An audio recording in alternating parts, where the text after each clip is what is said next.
Bienvenidos a una nueva emisión de Nota22.com TV, como todas las semanas para una gran región, un programa que tenemos la suerte de que llegue hasta el norte de la provincia. ¿Cómo estás, Gustavo? Hola Maxi, buenas noches y bueno, gracias por compartir este espacio. Como siempre, un programa con muchos temas y muchas cosas para compartir y para analizar. Como siempre decimos, este programa lo realizo junto a Gustavo Piedrabuena y Germán Corazza. Yo soy Maxi Romero. Un programa con mucho contenido, ¿no? Mucho contenido. En el segundo bloque, tras la primera pausa de nuestro programa de hoy, estará con nosotros el doctor Juan Manuel Oliva, que es el juez de Cámara de Apelación en lo penal de La Perla del Oeste, de Rafaela, un lugar a donde también está viéndose perfectamente este espacio de Nota22.com, versión televisiva. Muchos temas que va a conversar el doctor Oliva con Maxi Romero y con el doctor Germán Corazza.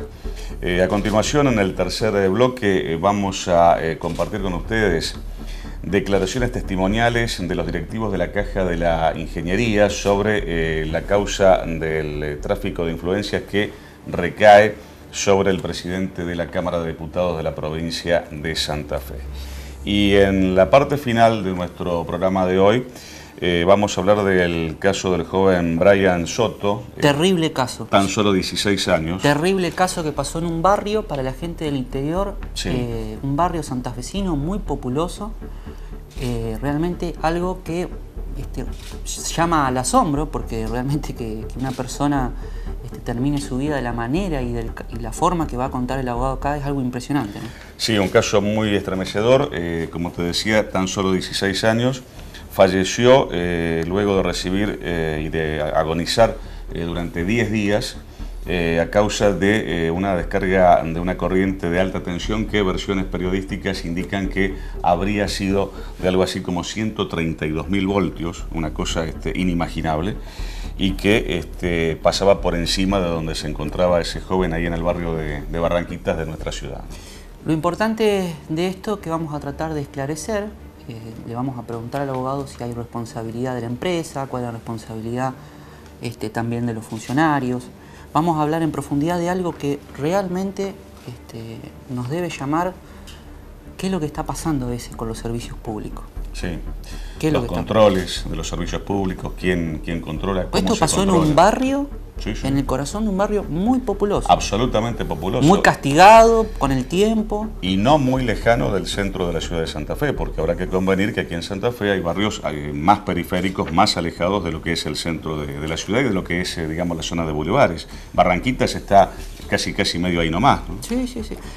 Le vamos también a mostrar una entrevista extensa que vamos a tener con un camarista, como decía Gustavo, de alto vuelo jurídico, realmente una persona especializada en el mundo del derecho penal, y vamos a preguntarle muchas cosas sobre el nuevo sistema, pero también el rol de la justicia en esto que tiene que ver con la inseguridad nuestra de cada día, como decís vos en Radio 10, ¿no?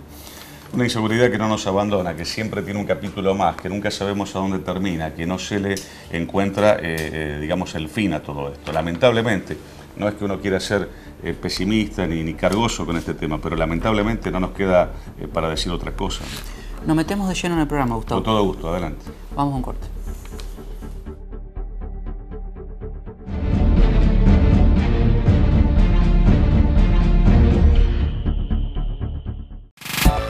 Nota22.com.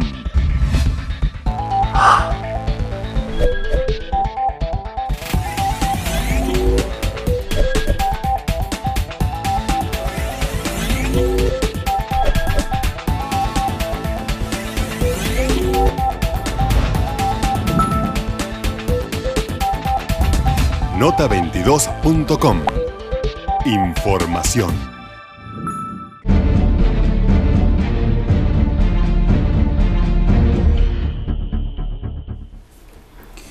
Continuamos en Nota22.com TV. Doctor, ¿cómo está? ¿Cómo estás, Maxi? Buenas noches. Germán, la verdad, un caso muy doloroso. Sí, un caso, digamos, emblemático acá en la ciudad de Santa Fe, una línea de alta tensión que pasa por una zona densamente poblada como es el barrio de Barranquitas. Hay una descarga eléctrica donde lamentablemente fallece un menor de edad. Vamos a preguntarle al doctor Andrés Héctor Román. Pertenece al estudio jurídico Werlen y Asociados, que se han acercado generosamente junto con la damnificada, con la mamá del chico fallecido, Inés Soto. ¿Qué significó? ¿Qué está pasando con esta causa, doctor? ¿Qué tal? Buenas noches. Bueno, en este caso, un menor de tan solo 16 años, sin contribuir en ningún aspecto, padece la descarga eléctrica de unas líneas de alta tensión el 7 de agosto del corriente. Esto pasó en Barrio Barranquita, pero ¿en qué calle? Claro, en calle Artigas y Estrada, Ajá. que es prácticamente al borde del terraplén. Ajá. Y lo que nos llama poderosamente la atención es que, bueno, lo asisten después del hecho, lo llevan la propia gente que estaba en el lugar al hospital, y después de 10 días prácticamente de agonía, porque se vio afectado el 80% de su cuerpo, termina con este desenlace que es el fallecimiento. Pero bueno, lo que le decía que nos llamó la atención es que constituido en el lugar con medidas que nosotros tomamos como para verificar todo y cómo fueron las causas, nos llama la atención la población que hay en el mismo, con lo que significa el riesgo para toda esta gente. Brian tenía 16 años. Inés, buenas noches, le agradecemos mucho por venir. Cuéntenos un poco qué fue lo que pasó ese día, con quién se encontraba Brian, a qué hora del día fue esto. Fue el 7. 7 de agosto. 7 de agosto. 7 de agosto. Fue como a las 6 de la tarde, habrá sido. Lo mandé a su mandado y unos chicos estaban ahí abajo del cable y estaban hablando. Me agarré y se le cae no quemó vivo. ¿Qué se cae, señora, dice usted? Una descarga eléctrica. Una descarga. ¿Quién más se encontraba con Brian en ese momento? A los chicos no sé, no me acuerdo. Pues tenemos entendido que también hubo otro herido más. Sí, estaba internado con Que, cerca del Brian, quemado, de los chicos quemados. Brian tenía 16 años y iba a la escuela, Sí, estudiante. ¿Y a Sí, qué escuela sí. asistía Brian? iba a la... Iba a la secundaria. Sí, iba a quinto grado. Quinto grado. Ujú. ¿Cómo se enteraron ustedes de que Brian había tenido esta situación, había sufrido esta situación? No vinieron a avisar. Nos avisaron que estaba el Brian, tuvo un accidente. Nosotros salimos todos corriendo y él estaba. Yo no lo alcancé a ver. tenemos entendido que también su hijo mayor fue en auxilio de su hermano, ¿no? Es un poco así como ocurrió el hecho. Miguel, su hijo Miguel. Miguel. No, él fue, no fue. Fue el otro nene mío, Ujú. que tiene Ezequiel. Ujú. Sí, Él lo llevó en un auto y lo pusieron y lo llevaron. Doctor, Andrés, ¿esto puede entenderse como un accidente? Mire, en principio le digo, no es la primera vez que pasa un hecho de esta naturaleza. Ya los tribunales de nuestra ciudad han tenido casos contra la EPE y el estudio, del cual formó parte, también ha tenido casos con resultados favorables. Es decir... Con condena civil hacia la EPE, porque esto es condena, una causa civil, ¿no es cierto? Correcto, con condena civil hacia la EPE. Un caso es Farina contra EPE, otro caso también muy conocido de una niña de tan solo 3 años, de Laguna Paiva, en el cual sus padres y sus abuelos reclamaron y en el 2007 tuvieron un fallo favorable. Porque acá hay una cuestión legal, Sí. Que contempla que, por ejemplo, la energía del cual se vale la empresa... Estamos hablando ya de los fundamentos para que la gente entienda. De los fundamentos, la energía, nuestra norma, el artículo 2311 de nuestro Código Civil, la equipara a una cosa. Y la responsabilidad de la EPE es una responsabilidad inexcusable, objetiva, por valerse de esa cosa y por esa cosa tener un riesgo para la gente. Por eso... Lo que nosotros queremos decir que nuestra intervención acá es tratar de lograr un resarcimiento patrimonial de las víctimas por un daño totalmente injusto del cual no contribuyeron. O sea que no hay instancia penal, sino lo que ustedes están de alguna manera es reclamando una reparación integral de la situación. Correcto, y justamente estamos en una instancia previa, porque recién hemos presentado un reclamo administrativo del cual la pretensión es que la EPE contemple los fundamentos y el pedido del resarcimiento que nosotros pretendemos, del daño personal que, bueno, prácticamente no tendría que ni explicarlo, porque ¿qué le voy a decir de una madre que pierde a su hijo en las circunstancias en las cuales estamos contando, y del cual no hay ni siquiera indicios para presuponer una aventura de parte de la empresa ante una defensa de decir que ha tenido algún tipo de responsabilidad el menor? Usted hacía referencia al artículo 2311 del Código Civil, para que la gente vaya entendiendo. Dice, se llaman cosas en este código los objetos materiales susceptibles de tener un valor. A renglón seguido agrega, las disposiciones referentes a las cosas son aplicables a la energía, que en este caso estamos hablando de la electricidad, y a las fuerzas naturales susceptibles de apropiación. Ustedes entienden que a partir de eso es uno de los fundamentos, ¿no? Sí. A su vez, estos son procesos que se tramitan en un tribunal colegiado, en el cual intervienen 3 jueces, que generalmente son procesos largos. ¿En qué tribunal está, doctor, esta causa? Y hasta ahora todavía no hemos presentado una demanda, porque estamos en la instancia previa del reclamo administrativo. Por eso apelamos a la sensibilidad de la EPE, que valore el reclamo, porque de lo contrario la onerosidad ante una demanda va a ser mucho más costosa, que indefectiblemente se puede llegar hasta transmitir a los usuarios, porque no solo vamos a reclamar el daño moral y psicológico de la madre como víctima indirecta, sino que también vamos a reclamar un daño moral novedoso que se llama iuri hereditatis, que tiene que ver con el padecimiento que tuvo este chico en la pelea por salir adelante y por recuperarse, y en la agonía que pasó hasta su fallecimiento. Tuvo varios días internado. 10 días prácticamente. Estuvo el 7 el hecho, este hecho que aconteció con el 17. Y falleció el 17, el feriado. 17, por eso la encargada de reclamar ese tipo de daño también va a ser la madre. Andrés, ¿qué argumenta específicamente la EPE? Si tenés conocimiento en los casos anteriores similares que hubo. Estamos hablando de una red de tendido eléctrica de alta tensión, una zona densamente poblada. Es media tensión, me parece esto, ¿no? Sí. Media tensión. De todas formas, la EPE generalmente en los casos que hemos tenido usa figuras de defensa totalmente dilatorias. Trata también de atribuirle parte de culpa a la víctima para que a lo sumo tenga una condena parcial.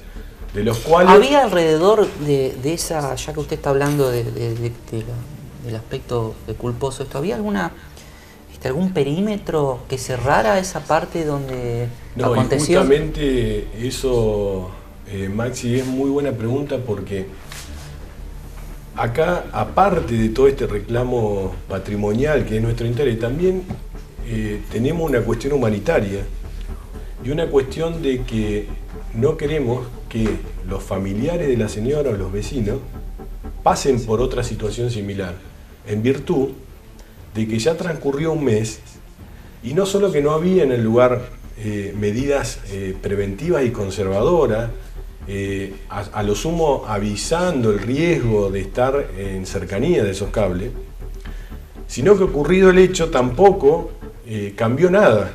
Es decir, estamos en la misma situación y los vecinos están prácticamente... O sea, se puede debajo. Acceder a este tipo de... Sí, o sea, a la corriente de manera directa, sí, digamos. No hay eso. cercos, no hay... No hay cercos, no solo eso. Hay viviendas ocupadas por familias enteras debajo de este tendido de cable, de lo cual hasta tenemos entendido que eso vamos a profundizar la investigación. Han tenido visitas de la municipalidad a los fines de poder lograr la titularización de los terrenos, de lograr... ¿Puede haber negligencia de los funcionarios de la EPE? Evidentemente creemos que sí, porque ellos, como al valerse de la energía, tienen que tomar todo este tipo de medidas y evidentemente no solo que no se tomaron, sino que ocurrido el hecho, tampoco lo hicieron.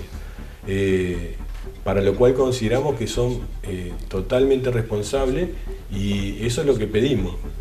Si te parece, preguntémosles a la madre qué expectativa tiene con todo esto, ¿no? Porque realmente yo me preguntaría, y le preguntaría también al intendente de la ciudad, porque si bien esto de la EPE es provincial, el intendente debe velar también por los ciudadanos. Y yo me preguntaría si este caso hubiera ocurrido, no creo que haya este tipo de torres o lugares, este tipo de elementos así en el centro de la ciudad. O en el barrio Guadalupe, me hubiera preguntado qué hubiera pasado. Si hubiera pasado en un barrio de los que por ahí la política pone más los ojos, ¿no? Sí, máximo considerando que ocurrió el hecho y nada se hizo con posterioridad, digamos, líneas de media tensión que pasan por zonas densamente pobladas, por encima de casas habitadas, muchos chicos, digamos, en las inmediaciones. Nosotros también estuvimos en un caso de una trabajadora de un comedor municipal, Emma Payé, que estuvo al borde de la muerte y no obstante eso pudo salir adelante, pero quedó con secuelas muy importantes, del cual también los tribunales hicieron lugar a la demanda. Al reclamo. Pero detrás de esto también, en uno de los casos que yo les mencioné con anterioridad, el caso Farina, el Tribunal 4 de esta ciudad se notó muy preocupado en el momento de sentenciar porque a través de todo el tiempo del trámite del juicio no se habían ni siquiera tomado medidas ni cambiado los cables que estaban totalmente... Sí, es una total falta de consideración. Inés, una última palabra, la cámara es suya. ¿Qué pretende de las autoridades y de la justicia? Quiero justicia por mi hijo. Yo vivía para ellos. Encima 2 se me fueron. Bueno, le agradezco mucho, Inés. Vamos a también llamar a Inés por otro caso particular, un hecho delictivo también tengo entendido que sufrió el hijo, para que nos cuente, porque hay gente que vive en barrios que la política se acuerda en época de campaña. Gracias, doctor, por venir y contarnos el caso, muy amable. Por favor, gracias. Y gracias, Inés, por contarnos a cámaras el caso. Muchas gracias. Vamos al corte.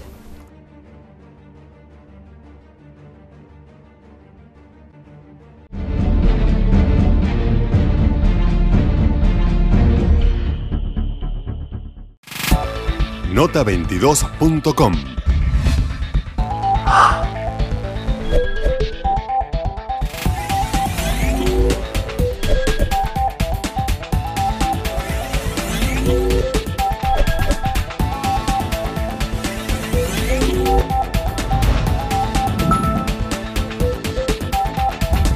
Nota22.com.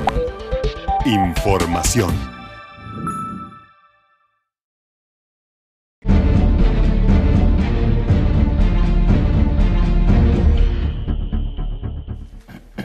Continuamos en la parte final del programa y tenemos que estar contentos con el programa realmente, porque dentro del ámbito del derecho penal de nuestra provincia, y por qué no decirlo también con un reconocimiento regional, nacional, el doctor Juan Manuel Oliva es una persona muy reconocida, ¿no?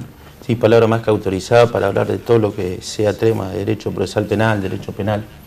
Es camarista con asiento en la ciudad, en la Perla del Oeste, en la zona de Rafaela. ¿Cómo está, doctor? Buenas noches y gracias por venir hasta Santa Fe. Buenas noches y gracias a ustedes por la presentación. Doctor, mucho se está hablando en este tiempo de los hechos de violencia que vivimos. Son cada vez más gravosos, tienen un altísimo componente inclusive por momentos uno piensa de que falta humanidad, de lo que uno ve en los medios. En algún punto el Estado no está perdiendo eso que tiene que ver con el control social, desde el punto de vista de las instituciones, desde el punto de vista formal.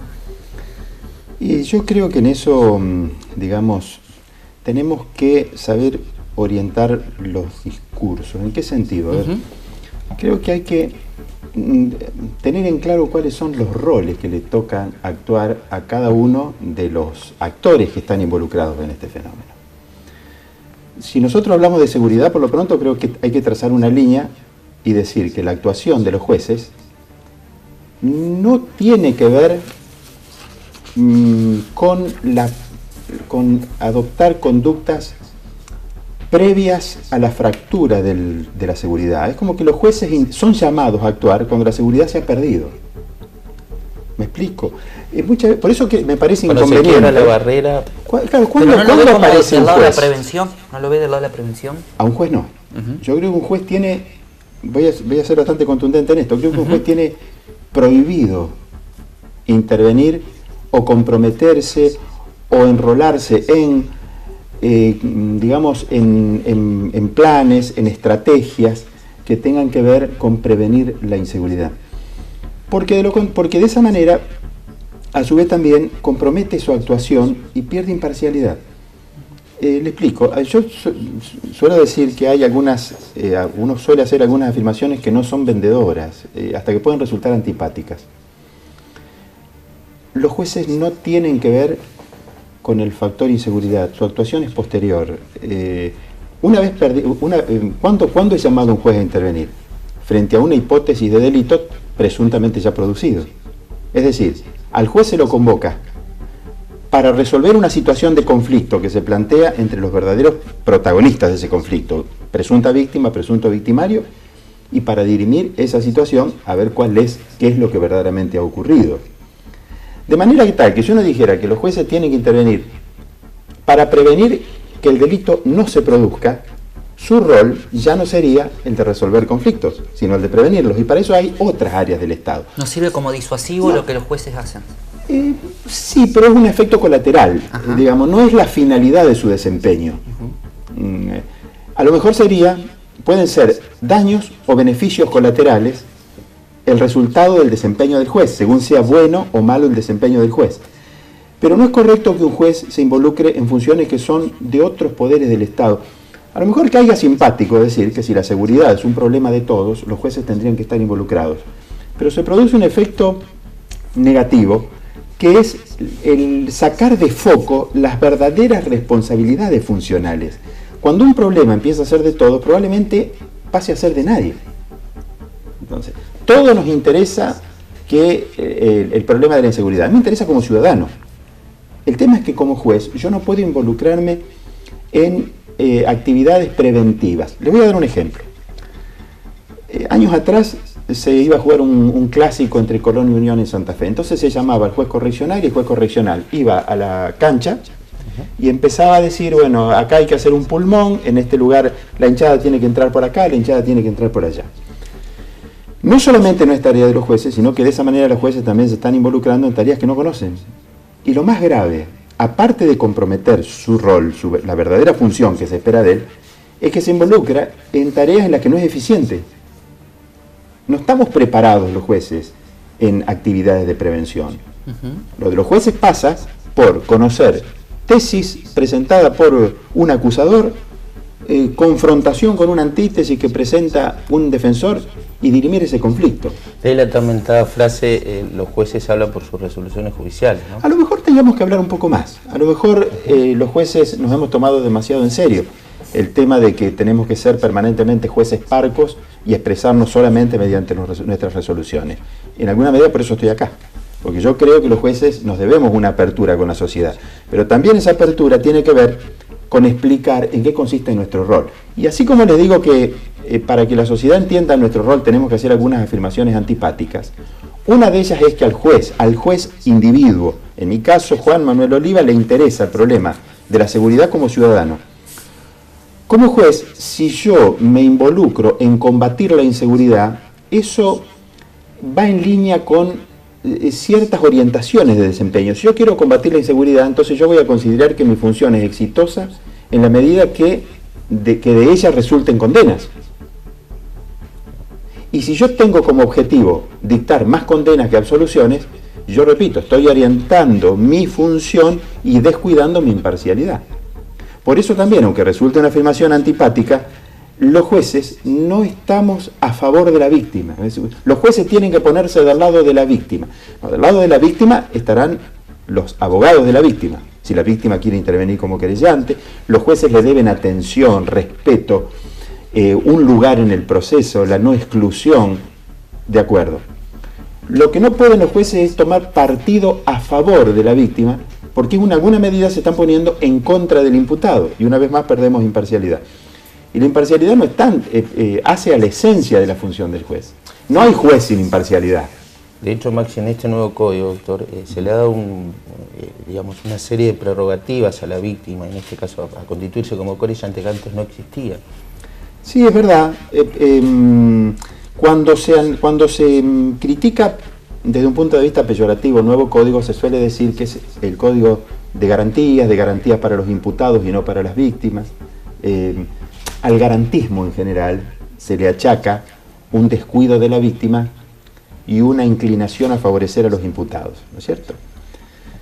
Pero vaya si eso no es cierto, que en los modelos acusatorios, que son los que estamos tratando de imponer en Argentina y en toda Latinoamérica, en este tipo de modelos, se le ha abierto la puerta a la víctima para que intervenga como parte, asumiendo un rol de querellante, responsabilizándose por lo que es lo que espera de ese proceso. Si la víctima espera una condena del imputado, puede ingresar al proceso para procurarla y no necesita hacer lo que ocurría en los modelos inquisitivos, en los modelos, digamos, en los códigos viejos, donde todo eso quedaba librado, puesto en manos de del fiscal.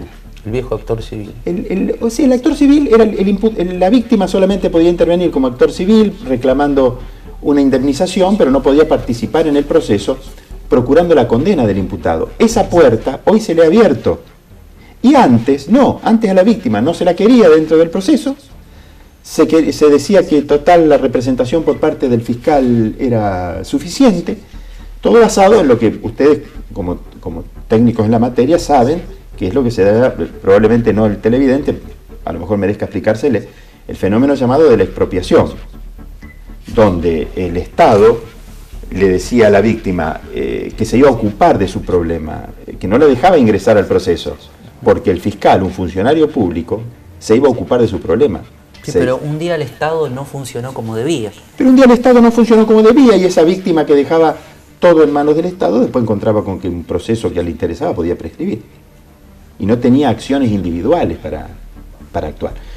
En alguna medida, ¿saben lo que pasa? Yo creo que un modelo de proceso no es una casualidad. Un modelo de proceso está en línea con una manera de ejercer poder político en el Estado. Una política criminal. Está en línea con eso, el proceso no es un accidente. Que una sociedad tenga un determinado tipo de proceso no es porque al legislador se le ocurrió seleccionar este modelo sí y otro no. Es una consecuencia de una manera de pensar la política. Un Estado autoritario que se caracteriza por la concentración de los poderes de la soberanía, si vemos que se ejerce poder político de manera autoritaria, que en una sola cabeza se juntan lo que llamaríamos poderes ejecutivo, legislativo y judicial, es lógico que quieran que un proceso sea un instrumento de control social, que sea una manera de ejercer control, que sea la mano armada de ese poder absoluto. ¿Y qué sirve para eso? Sirve un proceso como el inquisitivo, un proceso que se caracteriza por la concentración en una sola cabeza de todo el poder, y si esa sola cabeza es un delegado de quien ejerce poder político de manera autoritaria, ¿qué tiene en ese delegado? Tiene un representante que le sirve para controlar socialmente. Algo interesante para tratar con el doctor Oliva, que de verdad da gusto escucharlo, es un libro abierto, como decían las madres de antes, un libro abierto. Es lo que tiene que ver con la verdad en el derecho penal. Y me parece que esto, Germán, por lo que hablamos siempre antes de hacer los programas... Sí, básicamente la búsqueda propia del proceso penal es tratar de establecer con la mayor... Pero ¿cuál es la verdad que buscamos? Porque, por ejemplo, el procedimiento abreviado, doctor, cuéntenos brevemente para que la gente entienda qué es. Y por otro lado, si en un procedimiento abreviado la verdad no queda de lado, desde su perspectiva. Yo creo que primero vale la pena aclarar qué verdad estamos buscando. También en esto hay una clara diferencia entre los modelos viejos y nuevos. Para que el televidente entienda, en vez de estar hablando de modelos inquisitivos y acusatorios, nos referimos a los modelos que estamos abandonando y hacia los que vamos. En el proceso penal, digamos, donde predomina la idea inquisitiva de concentración de poder. La verdad es una verdad, digamos, una verdad demasiado cuidada, demasiado dogmática. Una verdad que empieza a construirse en la actividad de la policía, que sigue por un juzgado de instrucción, que llega a un juzgado de sentencia, y donde precisamente se ve, digamos, se le da no demasiada oportunidad, digamos, a la defensa para atacar esa verdad. Es una verdad, yo suelo decirlo en clase muchas veces, que es una verdad que se lleva upa, como si fuera un bebé. No me toquen esta verdad. Se fue formando por la policía, la continuó el juez de instrucción. Cuando la defensa quiere criticarla, se custodia esa verdad. Esa misma verdad pasa al juicio, donde se replica la actividad de la policía y del juez de instrucción, y así llega al fallo. Un fallo que suele basarse en declaraciones tomadas por la policía, ¿no es cierto? Entonces, esa verdad fue criticada en el proceso, ¿se la sometió a un control serio? No, por lo tanto, esa verdad presuntamente muy fuerte es una verdad débil. Eso me hace una acordar, verdad no criticada. Creo que Golmi era el que decía que la justicia era algo así como un barco que iba y que seguía una estrella, pero nunca le iba a alcanzar. Claro, pero en los modelos... En el punto de vista, digamos, el puro de la cosa, ¿no? Claro, sí, lo entiendo. En los modelos actuales, precisamente se procura obtener una verdad de mejor calidad. Claro, se logra con la inmediatez. Se logra con la no delegación, etcétera, pero fundamentalmente se logra permitiendo que a esa tesis del acusador no sea tan cuidada, no sea tan custodiada, no sea verdad dogmática, sino que se permita que la defensa la critique y la ataque duramente. En definitiva, esa es la mejor manera en que se hace una investigación científica. En la investigación científica, en cualquier materia, se formula una tesis. Esa tesis se publica en los medios especializados. Y eso es sometido a una dura crítica por parte de la comunidad científica. Si esa tesis resiste esa crítica, y evidentemente estamos formando una verdad de calidad. Claro. Ahora, imagínense que yo tenga una tesis, que el mundo es cuadrado, y nadie me la pueda criticar. Termina siendo una verdad, porque llega en definitiva a un fallo que diga que el mundo es cuadrado. Pero ¿es cierto eso? Hasta que venga Cristóbal Colón. Bueno, en definitiva, el nuevo modelo de proceso lo que procura es darle mucha intervención al defensor. ¿Para qué? Para que critique duramente la acusación. Si la acusación es buena, va a pasar ese control de calidad, va a superar esa norma ISO 9002 y vamos a tener una verdad verdaderamente fuerte de calidad. ¿Qué pasa con los procedimientos abreviados? Justamente, que es lo que usted me pregunta. Los procedimientos abreviados son procedimientos por acuerdos. También para que el televidente lo entienda. Es como que existieran dentro de los modelos acusatorios dos escalones de verdad. Pero esto viene también porque un modelo acusatorio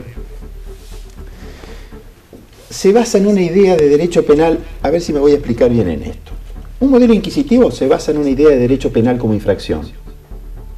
¿En qué consiste para el modelo inquisitivo el derecho penal? El Estado te da una orden, vos no cumpliste la orden del Estado, entonces el Estado a través del proceso penal va a buscar sancionarte. Yo hasta acá también utilizo muchas veces una imagen futbolística, digo, es como los casos de cuando un árbitro permite que los jugadores se peguen patadas hasta matarse, pero cuando a él le dicen algo saca una tarjeta amarilla. ¿Qué hace el Estado en un proceso inquisitivo? Se cuida más a sí mismo que a la víctima. Le desobedecieron el mandato, en definitiva el delito, el tipo penal, sería del que describe el incumplimiento del ciudadano. Incumplió, lo sanciono. Y si ya solucionó su problema con la víctima, no me importa, a mí no me hizo caso igual. Yo hablo por el Estado. A mí no me cumplió, lo sanciono igual. Con esa idea de derecho penal y con esa línea de proceso, a mí no me importa que las partes lleguen a acuerdos. ¿Para qué me sirve la mediación? No me sirve si a mí no me importa que se pongan de acuerdo. Si de todos modos a mí no me cumplió mi mandato. Para que la gente entienda, ¿se puede acordar un quantum de pena entonces? Se pueden acordar, ¿por qué? Porque los procesos abreviados están construidos a partir de otra idea de derecho penal. No el derecho penal como desobediencia, sino como conflicto. Hay un conflicto en principio, que se genera entre particulares. Y si el conflicto se genera entre particulares, yo le voy a dar primero una oportunidad a los particulares para que solucionen el conflicto. Si lo solucionan al conflicto, no necesitan jueces. Porque los jueces deben ser llamados precisamente cuando hay un conflicto, para que los protagonistas del conflicto, por una cuestión de avance cultural, no lo solucionen como se lo solucionaba antes, que era palos. Si había un conflicto entre particulares, lo solucionaban peleándose. La solución culturalmente avanzada es: venga un juez, así no nos peleamos, y diga quién tiene razón. Para eso tiene que subsistir el conflicto. Cuando ustedes solucionaron el conflicto, la figura del juez pierde relevancia, no tiene conflicto que solucionar. Ahí voy a este tema. ¿Cuál es la verdad de estos nuevos modelos de proceso? Tenemos dos escalones. Primero le damos una oportunidad a las partes que se pongan de acuerdo. Si se ponen de acuerdo, desapareció el conflicto y los jueces no tienen razón de ser. Entonces, ¿cómo se ponen de acuerdo? Por ejemplo, mediante procedimientos abreviados. Se ponen de acuerdo mediante abreviados. Tantos años de prisión. Se pusieron de acuerdo. Los jueces ahí tienen que ser llamados para ver que no existan abusos del sistema, que es una de las críticas que recibe el procedimiento abreviado. Se dice que puede ser utilizado por los fiscales de manera extorsiva. ¿De qué manera? Le diría al imputado: yo te ofrezco esta pena, si no la aceptás, voy a ir al juicio oral, pero por una pena mucho más grande. Yo te ofrezco una pena por la cual te vas en libertad. Salís condenado, pero te vas en libertad. Si no la aceptás, voy a ir por otra que te va a significar un encierro efectivo. ¿Y en la realidad eso no pasa? Puede pasar, pero yo particularmente me niego a analizar cualquier institución no por su diseño, sino por su corrupción. No puedo analizar una institución por su corrupción. Yo no puedo decir que las manzanas son malas porque se pudren. ¿No es cierto? Entonces, ¿permite focos de corrupción el sistema de procedimiento abreviado? Sí. Si los fiscales no lo usan como corresponde, puede ser. Si los defensores no defienden como defiende, puede ser. Les doy un ejemplo. Se dice que en el sistema norteamericano los factores, los promotores de los acuerdos abreviados suelen ser los propios defensores. Porque al llegar a un abreviado no tienen que preparar el caso para un juicio oral. Si uno lo piensa de esa manera, va a encontrar entonces que los vulnerables van a ser los más perjudicados. Porque un defensor que pueda obtener buenos dividendos de un juicio oral no iría al abreviado. El caso O.J. Simpson es paradigmático. Casos de personas con una capacidades económicas muy fuertes son llevadas al juicio oral y hay mucho abreviado que sale por caminos colaterales, probablemente espurios. Pero eso no significa que el juicio abreviado sea malo por sí mismo. La culpa no del sistema, sino de los operadores. Entiendo que los operadores... Pero ahora, en el caso que ocurriera. Exactamente. Entonces yo creo que la cuestión pasa por preparar a los operadores, por capacitarlos, de manera que sepan utilizar esta herramienta con utilidad. Porque por otro lado también se da esta otra situación. Un imputado respecto del cual llegara a una condena expeditiva porque fue sorprendido en flagrancia, para el público fue sorprendido en el momento de cometer el delito, con una cámara de seguridad que lo tomó mientras lo cometía y él con todas las garantías dijo: sí, fui yo el que cometí el delito.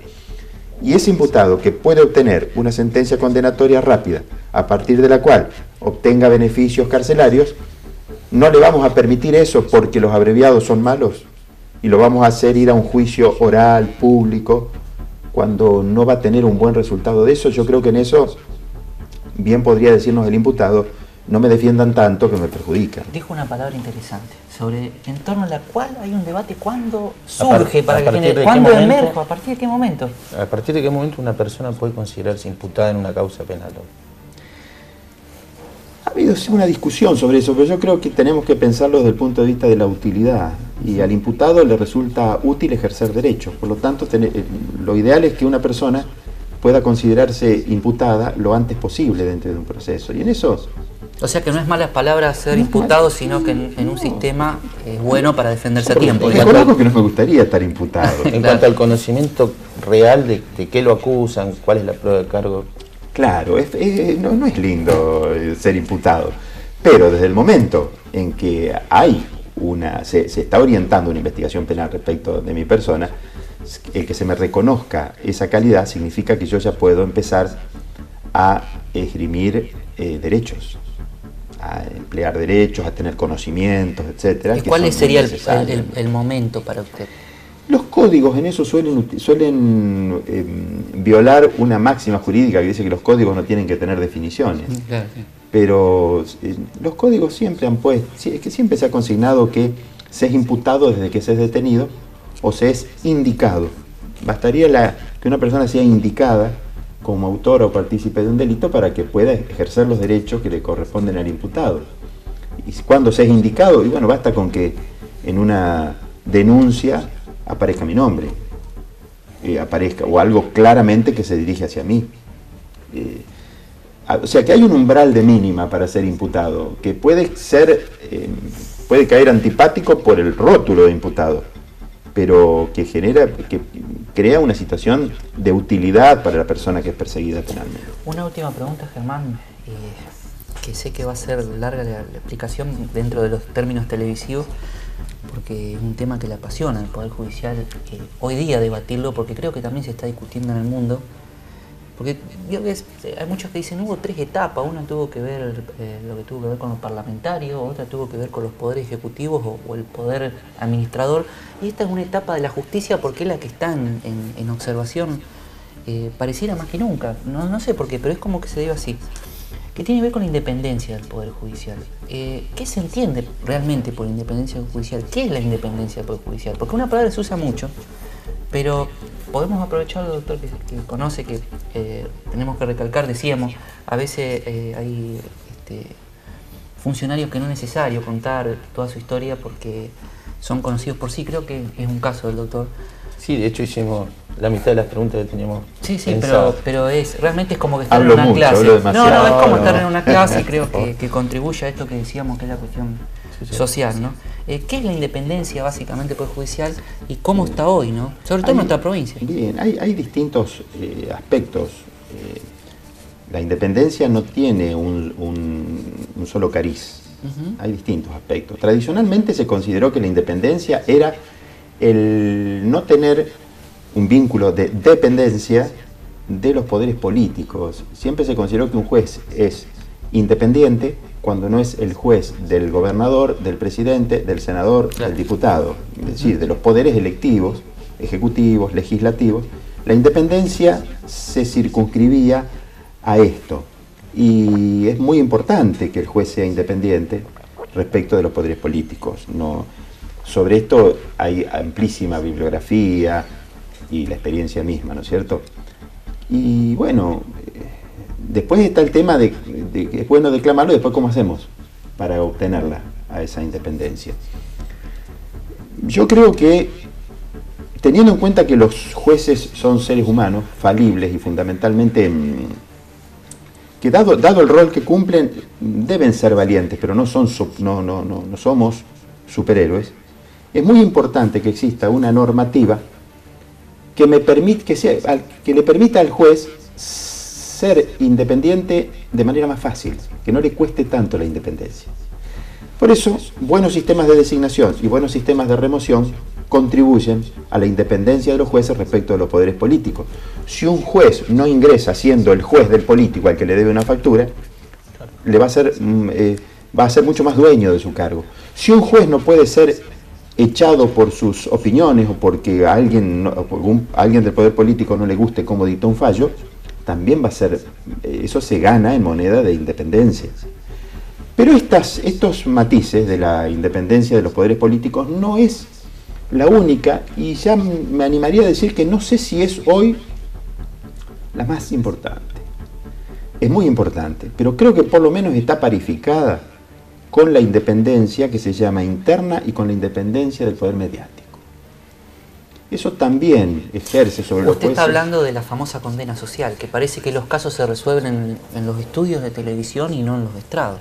Sí, entiendo que eso en el mejor de los casos, o sea, y fíjese que ya es malo, que a través de la repercusión que haya tomado un caso, de la trascendencia mediática que tenga, el juez sienta una presión respecto a cómo resolverlo, porque sabe entonces que habiendo una condena social, lo que él resuelva puede ponerse en línea con eso o chocar.